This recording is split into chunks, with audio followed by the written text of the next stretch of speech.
warahmatullahi wabarakatuh. Halo Sobat Klasik, kembali lagi dengan saya di channel Galeri Klasik Nusantara. Nah, dalam video kali ini saya akan mengulas naskah kuno lagi ya. Setelah beberapa video sebelumnya saya membahas tentang kitab-kitab karya ulama lokal yang itu tidak bertuliskan tangan tapi sudah berbentuk cetak. Nah, kali ini saya akan membahas mengenai manuskrip yang bertuliskan tangan lagi ya Sobat Klasik. Ini naskah yang akan saya bahas dalam video kali ini.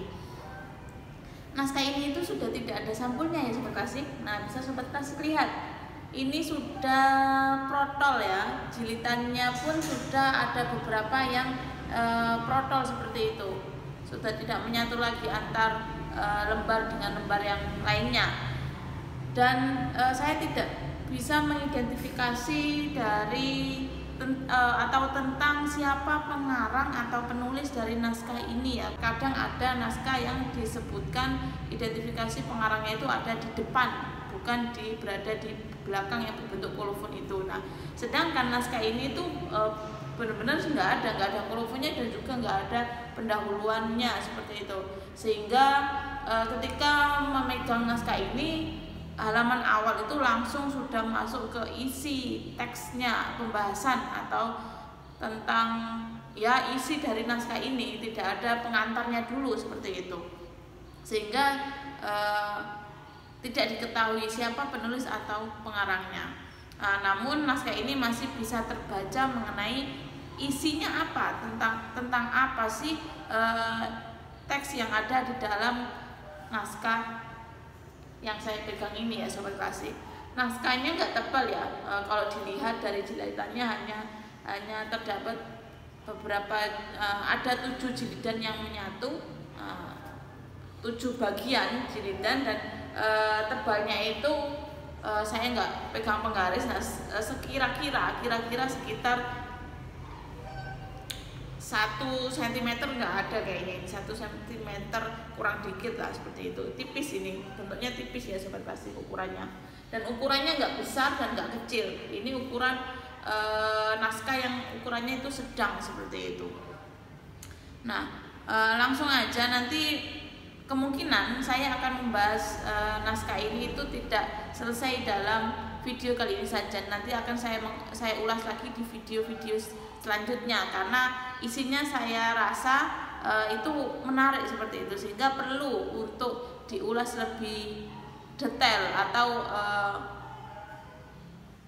kurang kalau hanya dalam bentuk satu video singkat seperti itu. Sehingga nanti ditunggu video selanjutnya mengenai pembahasan yang ini lagi ya. Ada beberapa hal di awal itu menjelaskan mengenai orang Islam atau tentang keberislaman, tapi di tengah-tengah dibubuhi juga tentang doa-doa terhadap orang yang sedang sakit seperti itu, dan juga ada mengenai keutamaan surat Al-Fatihah. Nah, itu juga ada. Nah, sehingga saya sebut naskah ini itu campuran, teksnya itu campuran, tapi meskipun campuran, kalau dilihat dari bentuk aksara tulisan, goresan tulisannya itu sama, sehingga saya mengasumsikan bahwa pengarang atau penulisnya itu tidak berbeda-beda orang, meskipun pembahasannya berbeda-beda atau tidak satu tema seperti itu.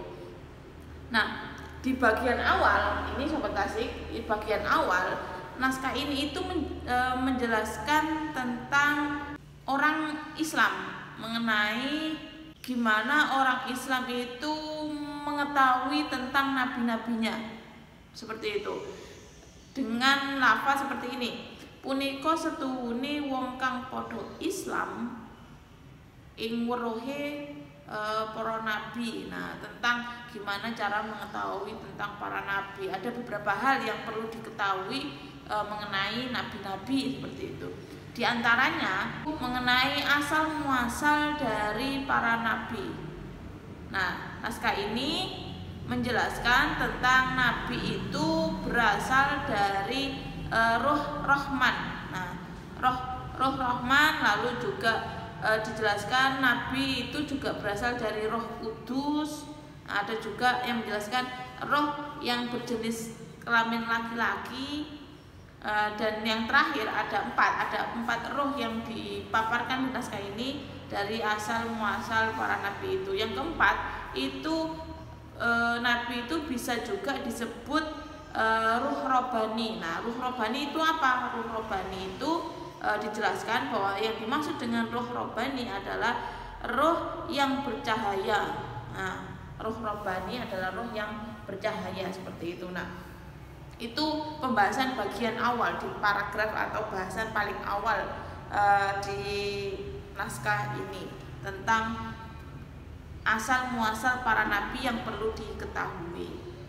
Nah, bahasan yang kedua itu tentang tadi Fatihah. Nah, tadi berbicara mengenai keimanan terhadap asal muasal atau tentang para nabi ya. Nah, pembahasan yang kedua itu sudah berbeda bahasan lagi yang tidak ada keterkaitan dengan keimanan para nabi.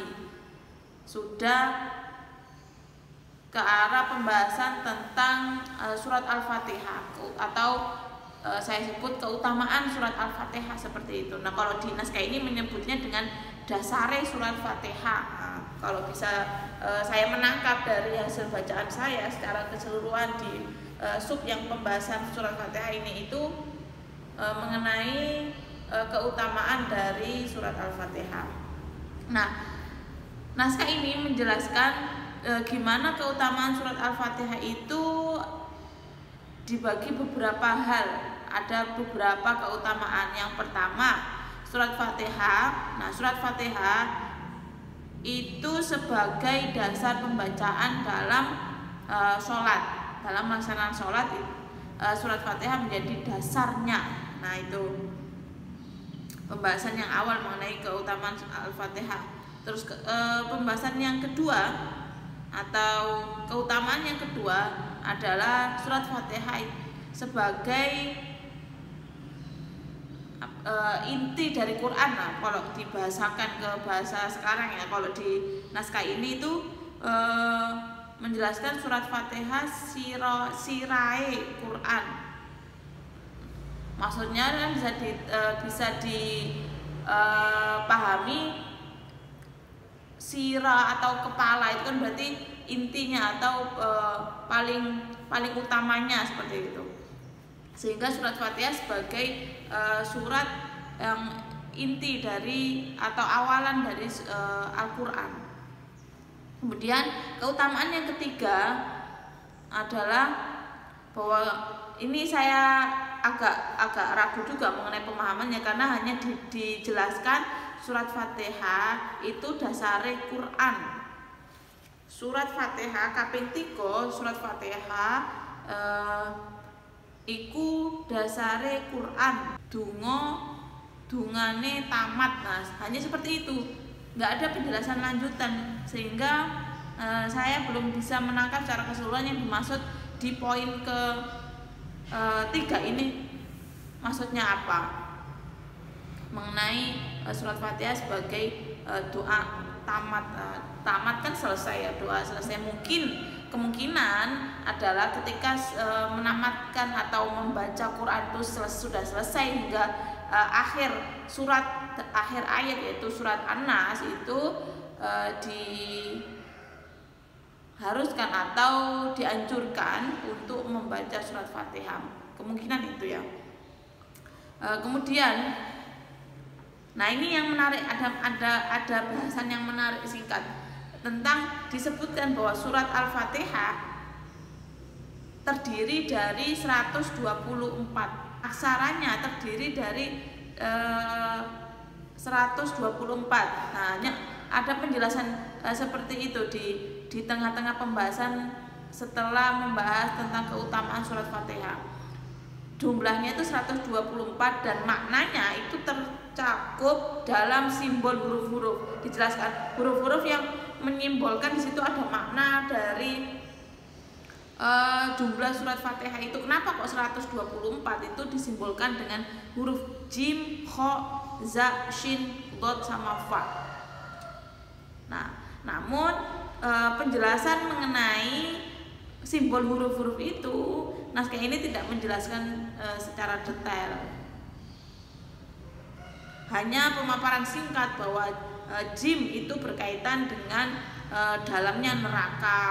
Lalu kha itu berkaitan dengan neraka juga, dan juga ini hak itu berkaitan dengan Rasulullah Nabi Muhammad. Hanya seperti itu, tanpa ada pemaparan lanjutan apa keterkaitan simbol-simbol tadi dan juga dengan makna Nabi Muhammad, neraka dengan surat Al-Fatihah. Nah itu ya, itu yang masih menjadi pertanyaan besar terhadap naskah ini. Perlu bacaan lanjutan untuk memahami yang dimaksud simbol-simbol yang menyatakan bahwa surat Fatihah jumlahnya ada 124 aksaranya itu apa maksudnya. Itu menurut saya bahwa itu bukan secara tekstual, tapi 124 dengan disimbolkan huruf-huruf atau lafaz-lafaz tersebut itu sebagai hanya istilah saja atau perumpamaan seperti itu, sehingga perlu digali lebih lanjut maksud dari perumpamaan tersebut. Nah kemudian bahasan berikutnya itu tentang roh jasmani dari Rasulullah. Dan sebelum ini saya belum menjelaskan. Setelah pembahasan satu selesai, untuk mengawali pembahasan ke yang lainnya diawali dengan lafaz bismillah. Selalu ada lafaz bismillah. Nah, itu sebagai penentu bahwa sudah beralih ke pembahasan yang berbeda. Nah, pembahasan berikutnya itu mengenai ruh jasmani Rasulullah. Naskah ini menjelaskan bahwa ruh jasmani Rasulullah itu dari ruh robani. Ruh robani tadi kan ruh yang bercahaya ya. Ruh robani yang mana ruh robani yang bercahaya tadi merupakan sifat dari sifat zatnya Allah seperti itu. Nah, naskah ini menjelaskan mengenai ruh jasmani Rasulullah itu berasal dari sifat dari zat sifatnya Allah. Nah, itu kan menarik ya, gimana keterkaitan ternyata roh yang ada ruh jasmaninya para rasul itu berbeda dengan para manusia secara umumnya. Dan di naskah ini ditekankan bahwa roh robbani, roh Rasulullah itu ada keterkaitan dengan zat sifat Allah seperti itu. Ini mengenai lagi-lagi mengenai tentang ilmu tauhid ya, tentang ketauhidan. Nah, di bahasan terakhir mengenai yang ruh jasmani Rasulullah ini dipaparkan bahwa orang mukmin atau orang Islam ketika mempercayai mengenai asal muasal roh jasmani Rasulullah ini, maka bisa disebut keimanannya atau syahadatnya. Bahasanya di sini syahadat ya, syahadatnya itu sempurna seperti itu. Bisa dikatakan ya keimanannya itu sempurna kalau tidak hanya sekedar memahami mengenai keimanan kepada Rasul, tapi juga memahami gimana Rasulullah itu dipilih sebagai Rasul dan kenapa kok Rasulullah itu sangat minim terjadi atau dalam dirinya itu terhindar dari hal-hal yang buruk atau jelek. Nah, naskah ini memaparkan bahwa ada zat sifat Allah yang masuk atau ada dalam roh jasmani para rasul itu. Bahasan berikutnya, nah ini yang saya katakan di awal tadi campuran ya. Bahasan berikutnya sudah tidak lagi berkaitan dengan tauhid. Tadi kan berkaitan tentang tauhid ya, tentang keimanan para rasul, lalu sifat roh robbani, roh jasmani. Nah, bahasan yang ini menjelaskan tentang pengobatan terhadap orang yang sakit perut. Nah, kalau di naskah ini bahasa kan menggunakan bahasa Jawa ya, bahasanya Jawa ini dengan bukan perut tapi mengistilahkan dengan pusar seperti itu. Berarti kan yang maksud adalah area pusar yaitu perut ini. Nah, pengobatan bagi orang yang sakit perut, wong loro pusar adalah obatnya itu yaitu ayam hitam. Nah, kalau di sini disebut ayam ireng, ayam daging hitam, atau kalau diistilahkan sekarang itu ya ayam ayam mulus ya, ayam mulus, ayam yang dagingnya itu berwarna hitam, darahnya dagingnya itu sudah ada unsur hitamnya. Nah, untuk orang yang sedang sakit perut, coba diobati dengan ayam hitam tadi dicampur dengan perasan kunir. Nah, ini ada kata lan kunir. Nah, perasan kunir.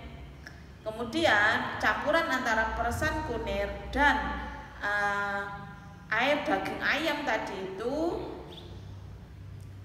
didiamkan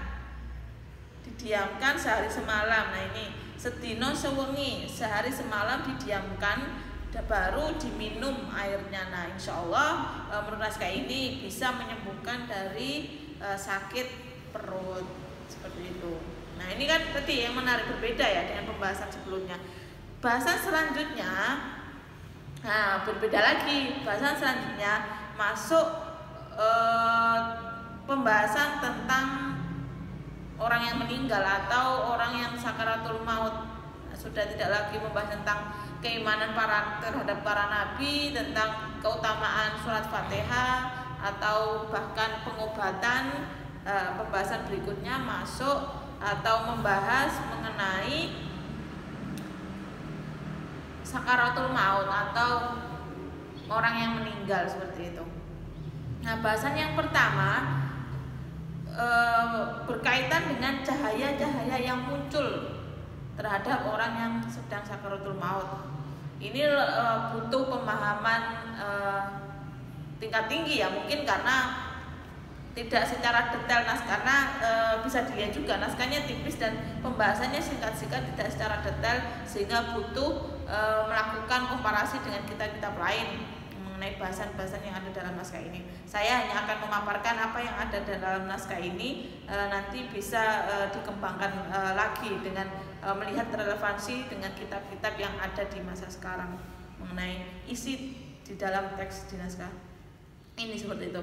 Bahasan yang pertama mengenai cahaya. Nah, naskah ini menyebutkan bahwa jika ada cahaya yang berwarna hitam, itu merupakan cahaya dari iblis.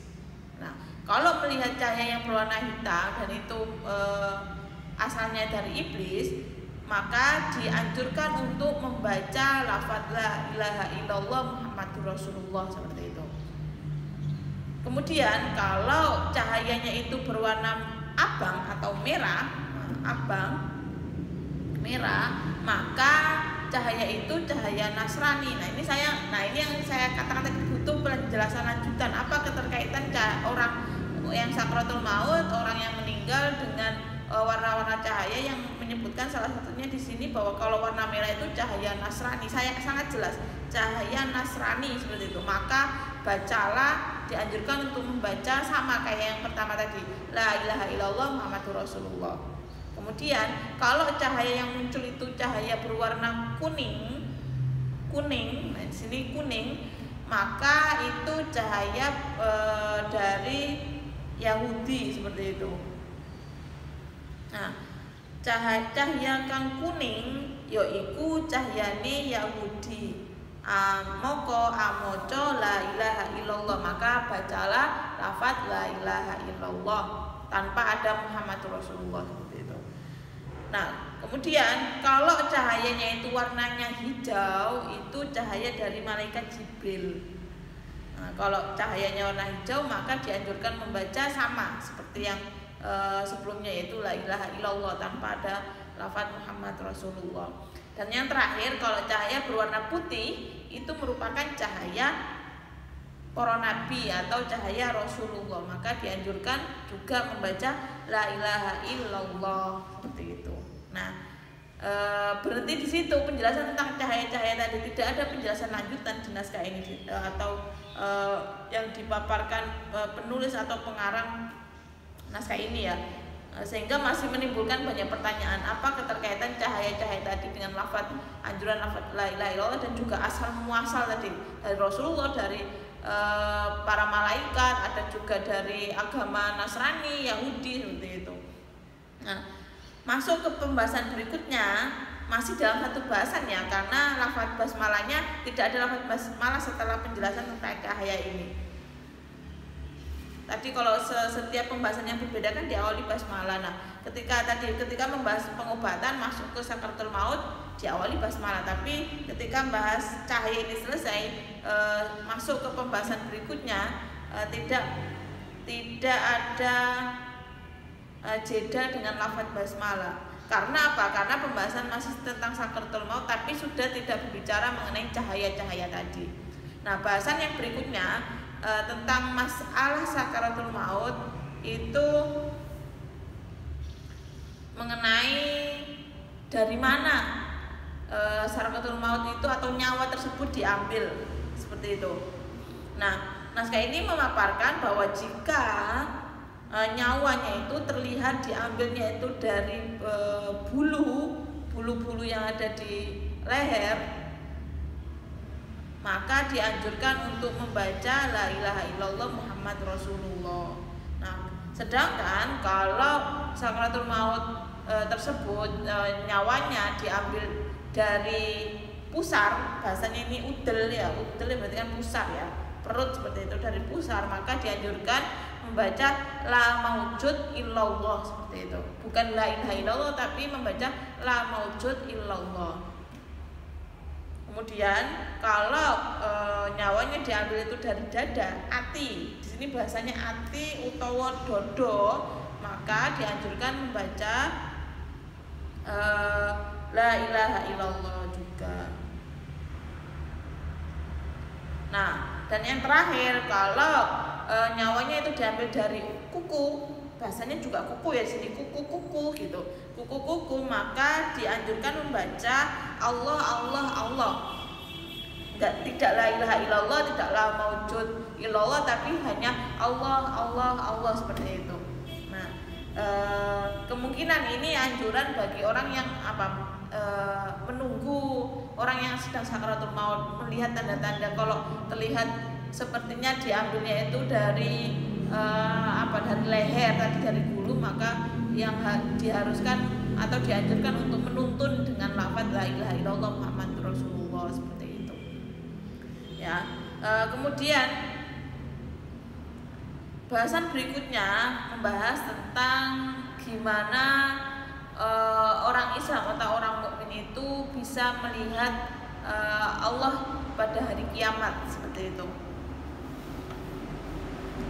Melihat Allah pada hari kiamat, bahwa dijelaskan setiap orang yang beriman akan diberi kuasa atau akan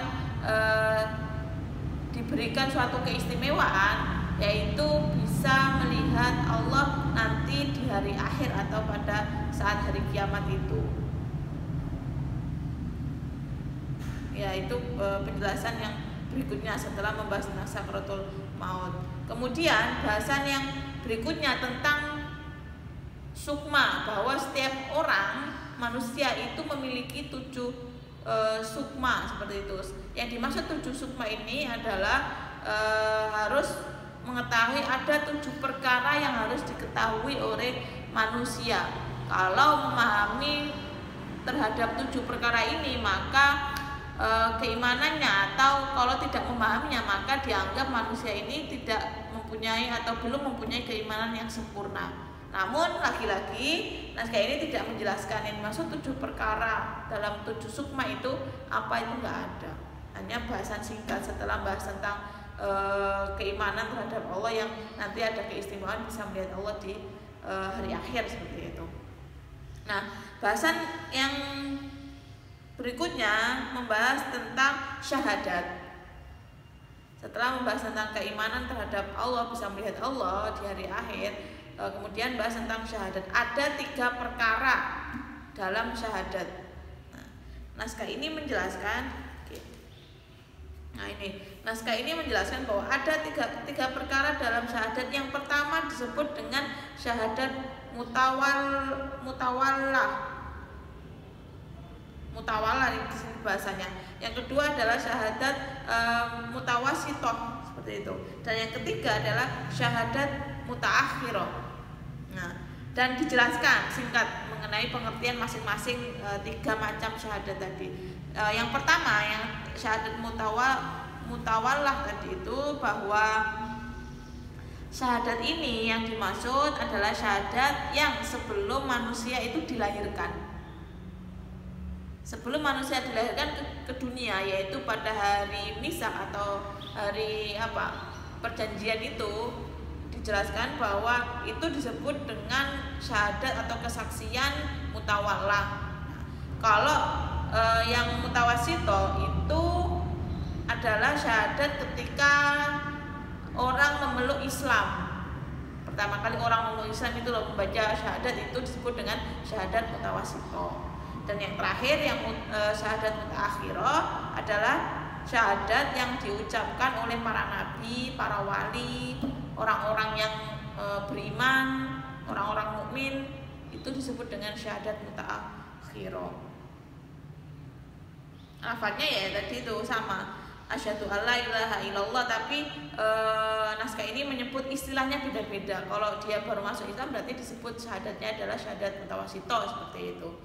Kalau meyakini bahwa meyakini kan syahadat kan meyakini atau bersaksi ya, berarti meyakini beriman terhadap manusia sebelum dilahirkan, itu maka disebut dengan kesaksian atau syahadat yang mutawallah, seperti itu. Dan uniknya saya tadi searching atau mencari di beberapa artikel atau tulisan di jurnal juga ada, atau juga tadi juga membaca dari website itu, bahwa penjelasan tentang syahadat ini juga pernah dipaparkan oleh Sunan Bonang dalam kitabnya, seperti itu. Tapi saya tidak menemukan di kitab apa, di naskah yang mana dalam naskahnya Sunan Bonang yang membahas tentang syahadat ini. Hanya memaparkan di situ, hanya memaparkan bahwa Sunan Bonang juga pernah menjelaskan mengenai 3 bentuk syahadat, yang yaitu syahadat mutawallah, mutawasito, dan mutaakhirah tadi. Ini kan unik ya.